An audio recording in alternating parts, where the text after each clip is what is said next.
नमस्कार, news 18 JKLH का digital platform देख रहे हैं आप। मैं हूं आपके साथ प्रिया शर्मा। रुक करते हैं लद्दाख की टॉप न्यूज़ का।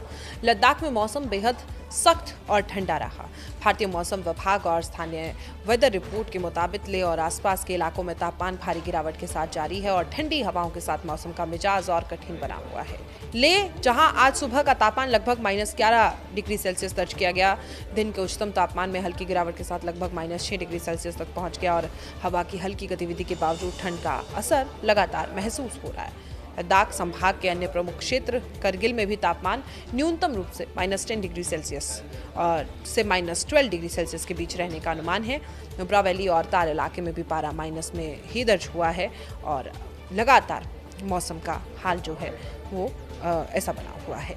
लद्दाख में आज मौसम सामान्य से कई डिग्री कम तापमान के साथ चल रहा है। बर्फबारी के बाद जबरदस्त ठंडी हवाओं ने वातावरण को और भी कड़ा बना दिया। अधिकांश इलाकों में दिन के दौरान सूरज निकलने के बावजूद भी तापमान बेहद कम। ऊंचाई और तापमान के भारी अंतर के कारण स्थानीय लोगों और पर्यटकों के लिए राह चलना कठिन साबित हो रहा है। और भारतीय मौसम विभाग यानी कि IMD ने पिछले दिनों ही लद्दाख, जम्मू कश्मीर और आसपास के इलाकों में भीषण शीतलहर का अनुमान जताया था, जिसमें तापमान कई स्थानों पर शून्य से बहुत नीचे गिरने की संभावना थी। अगली खबर की ओर बढ़ते हैं। लद्दाख में आज एक बार फिर से धरती हिल उठी। आज यानी कि 19 जनवरी को सुबह 11:51 14 सेकंड पर लद्दाख के लेह क्षेत्र में रिएक्टर स्केल पर 5.7 तीव्रता का भूकंप दर्ज किया गया। भूकंप के झटके इतने तेज थे कि लेह और आसपास के इलाकों में लोगों ने साफ तौर पर धरती को हिलते महसूस किया।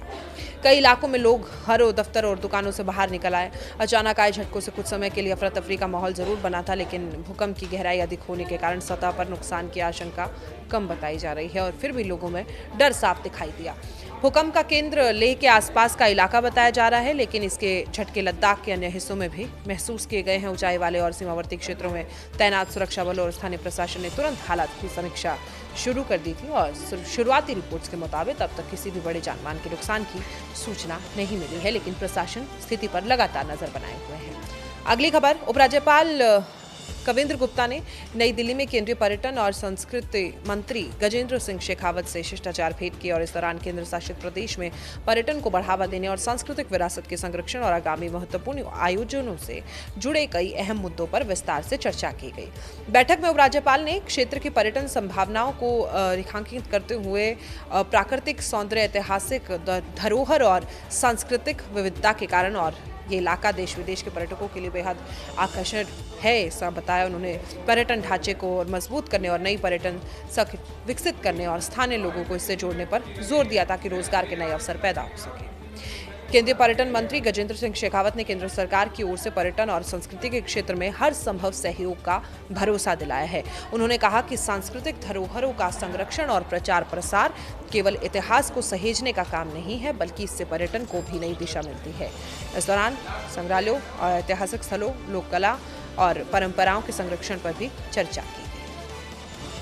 अगली खबर, आपदा की सबसे कठिन और भयावह घड़ियों में जब हर ओर तबाही और अफरा तफरी और निराशा का माहौल होता है, तब राष्ट्रीय आपदा प्रतिक्रिया बल यानी कि NDRF आशा की किरण बनकर सामने खड़ा नजर आता है।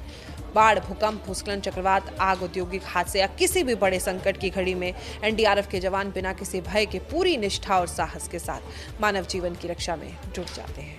यही निस्वार्थ सेवा और समर्पण NDRF को देश का गौरव बनाता है।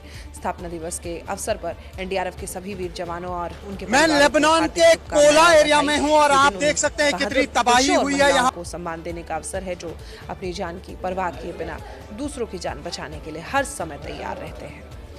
और इसी के साथ उपराज्यपाल कविंद्र गुप्ता ने भी इन्हें बधाई दी है। शौर्य, साहस और स्वाभिमान के अमर प्रतीक महाराणा प्रताप की पुण्यतिथि पर समस्त राष्ट्र उन्हें शत शत नमन करता है। महाराणा प्रताप केवल मेवाड़ के शासक ही नहीं थे, बल्कि वो भारतीय इतिहास में आत्मसम्मान, स्वतंत्रता और राष्ट्र गौरव के ऐसे प्रतीक थे जिनका जीवन आज भी देशवासियों के लिए प्रेरणा का स्रोत है।